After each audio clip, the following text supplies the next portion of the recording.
You are not late, but the game of ownership has changed.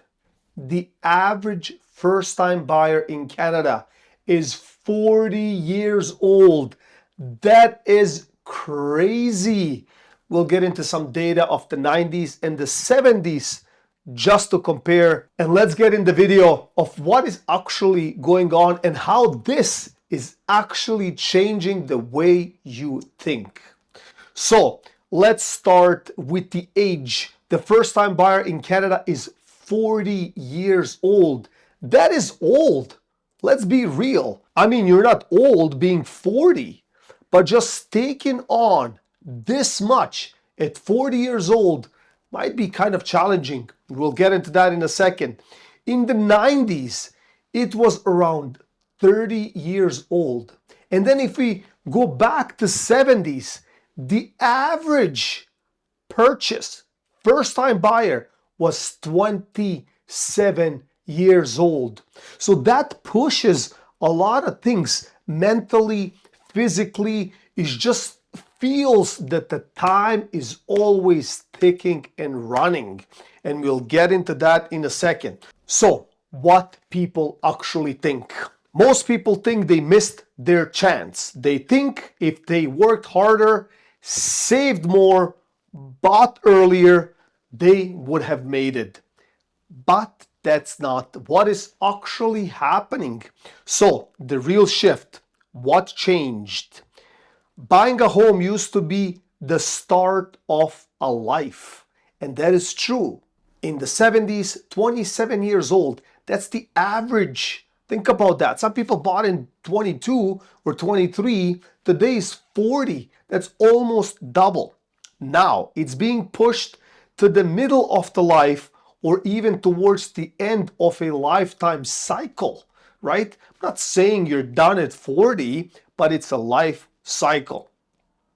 So buying at 40, what does it actually mean? If you buy at 40, you're not paying it off until 65 or 70 years old. So think about the psychological pressure.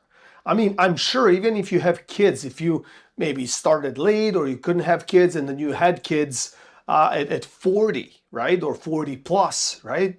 Like some people are calculating, oh my God, when my child is 18, I'm gonna be 68. So it's that psychological pressure. Or I bought at 40. So by the time natural cycle is, let's say, 25-year amortization mortgage or 30-year, how old am I gonna be? 65 or 70 years old?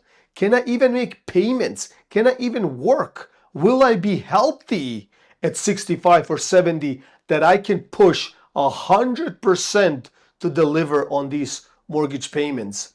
That's the problem and is demotivating. That's why everything is upside down. So price versus income.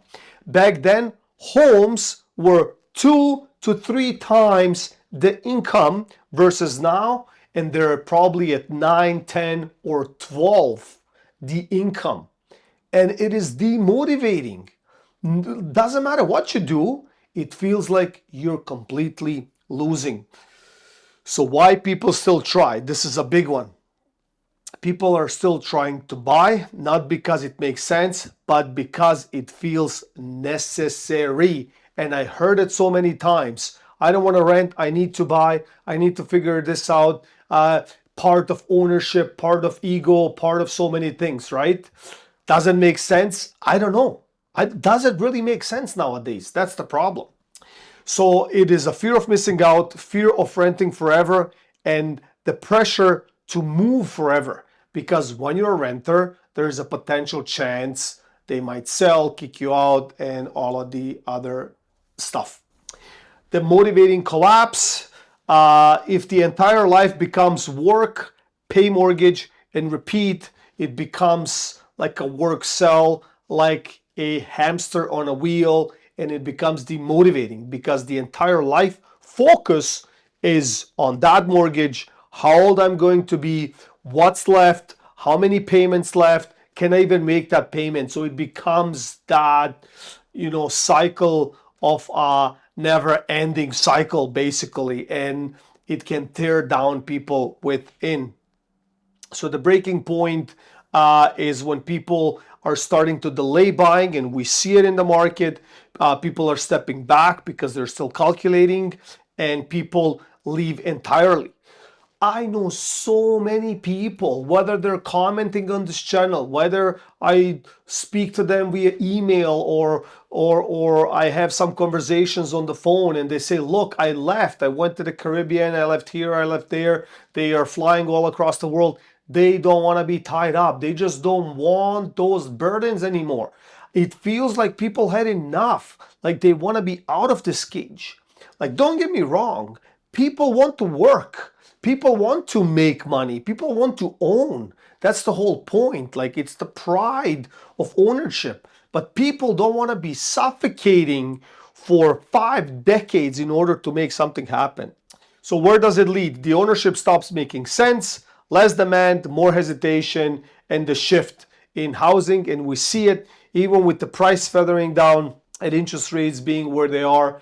It's that fear now of getting into the market, and it's the fear of unknowing what might happen, because no one can predict 6 months out, never mind predicting a year, 2, 3, 5 years. Those are all estimations, maybe some predictions, personal predictions, but nobody knows anymore where this can lead to. So I hope you gain some value. Please like, share, and subscribe, and I'll see you in the next one.